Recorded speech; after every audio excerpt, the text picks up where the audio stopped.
recording? Yay! I used the intuition flip. That's soon right there. These two are here. So that's soon. So, The other cross already solved. So that's soon. right.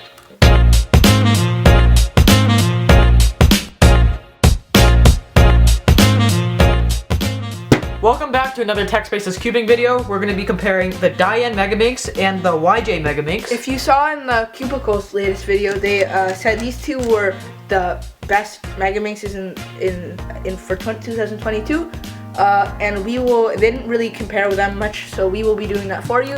So please stay tuned to the end to end up doing the full review. Turning, it has a very crunchy and unstable feel to it. There's a lot of spring noise. It's very tactile. You can kind of hear the spring noise. And the spring noise is not a good thing if this Megaminx was really expensive, but this is a budget Megaminx, so it's fine for that. But people set world records with this Megaminx, and it's a really good performer, really tactile, and I like it a lot for this price. If it was more expensive at different retailers, like on Amazon, I would not get it. Diane Megaminx. Performance. It has a very smooth and buttery feel, similar to the Diane Tengen V2 on a 3x3, which is a 3x3. Which is a 3x3, yeah. It has that same exact feel. It's also very tactile, but it's also buttery at the same time. And this Megaminx is also quite expensive. It's $31, but for that you get amazing performance that's way better than the YJ. But it is a tiny bit smaller. So if you have big hands and you want a bigger Megaminx, then I would not recommend the Tengen. Also, if you're on a budget, I would also not recommend this. But this is like the GAN of Megaminxes. Except GAN also makes a Megaminx, and their Megaminx is not that good.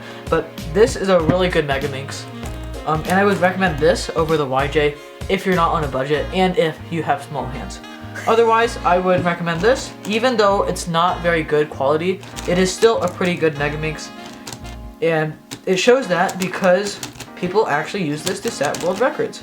So, the YJ, 45, past 45. Even more, no.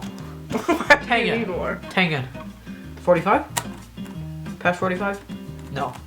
So the bigger size of the YJ and the looser springs and the looser screws, the looser axis distance, really does help with the corner cutting. Reverse corner cutting is not that good. Cannot cut to the seam, while on the Tengen, it's really easy to cut to the seam. So good at corner cutting, good at reverse corner cutting.